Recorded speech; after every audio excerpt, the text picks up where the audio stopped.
In her first 2 years at the Federal Trade Commission, Chair Lina Khan has already taken on the biggest tech titans in the world. Her beef is with the biggest companies. And she's lost big to some of them. I'm certainly not somebody who thinks that success is marked by 100% court record. That strategy has made her a lightning rod for controversy and criticism. This raises the question, Chair Khan, are you losing on purpose? So what drives her to take on the toughest fights?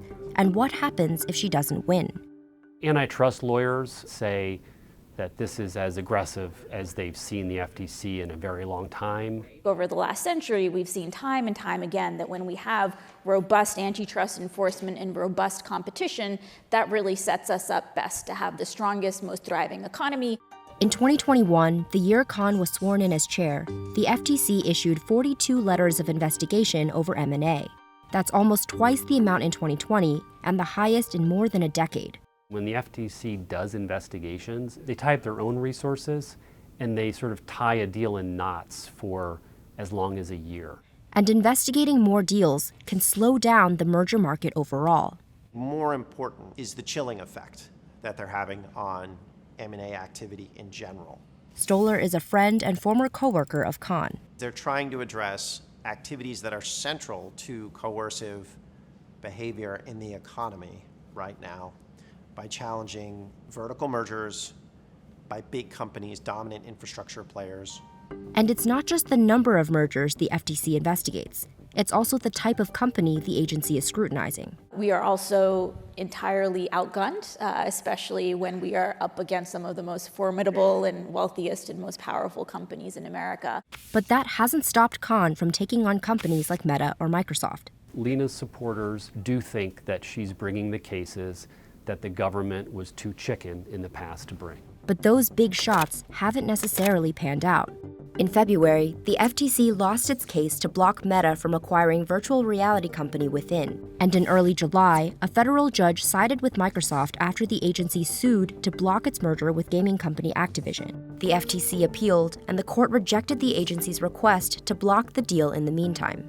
In a statement, Meta said that the deal would bring pro-competitive benefits to the ecosystem. Microsoft declined to comment. Despite the losses, Khan has said it's important to take those cases to court. As public enforcers, we have a special obligation to be bringing the hard cases, because if you don't try, the message that sends out to the world is that the enforcers don't think there's a problem in the market. Still, there's a risk in losing too much. It creates bad precedent for you.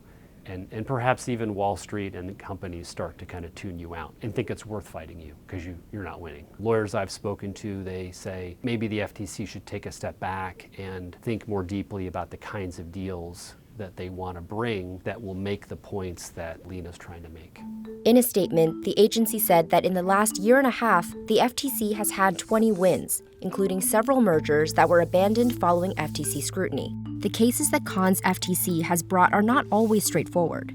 Microsoft and Activision aren't direct competitors, so the agency needed the court to buy into its prediction that the merger could hurt competition in the future.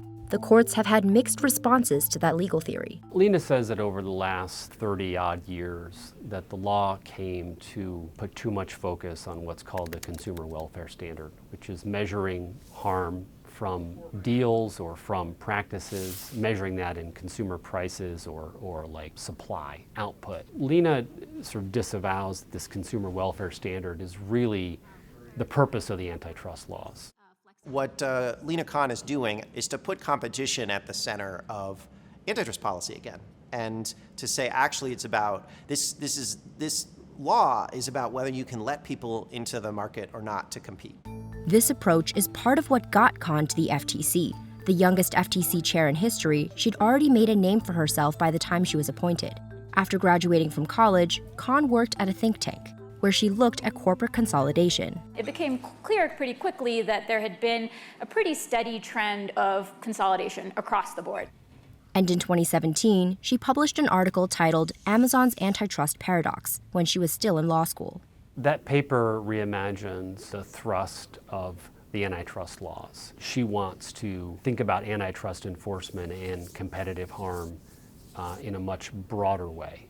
She essentially said the way that we do business in America is essentially should be illegal. Amazon declined to comment. That paper made her an antitrust celebrity. She's a symbol of a new approach to addressing monopoly power. She has come to prominence at a certain moment when technology plays a huge role in our lives, and that's not going to change in the future. It's only going to get bigger. When President Biden came into office, he made antitrust a big part of his agenda. I'm a capitalist, but capitalism without competition is not capitalism.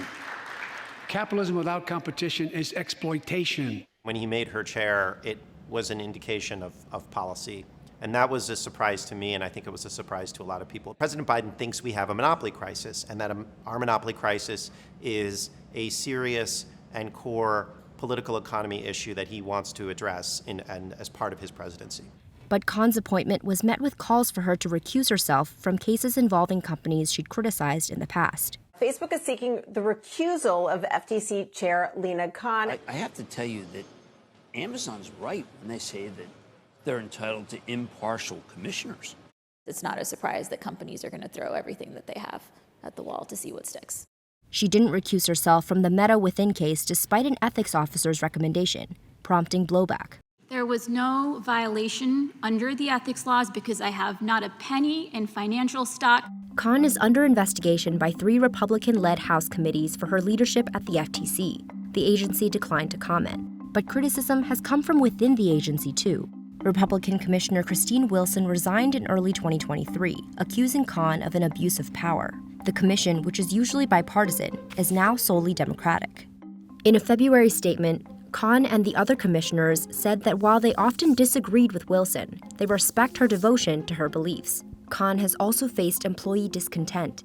Lina Khan came in from the start and said that the FTC had done a lot of things wrong. While that was appealing to her supporters, it was probably alienating to some of her staff and perhaps also to other former commissioners or other former chairs.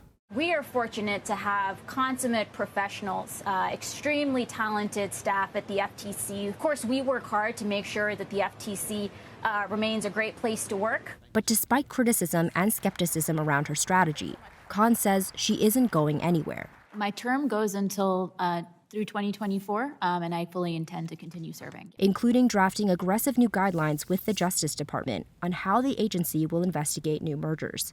It doesn't seem like the FTC has a lot of time to change its strategy. So Lina Khan has a relatively short window to accomplish as much as she can.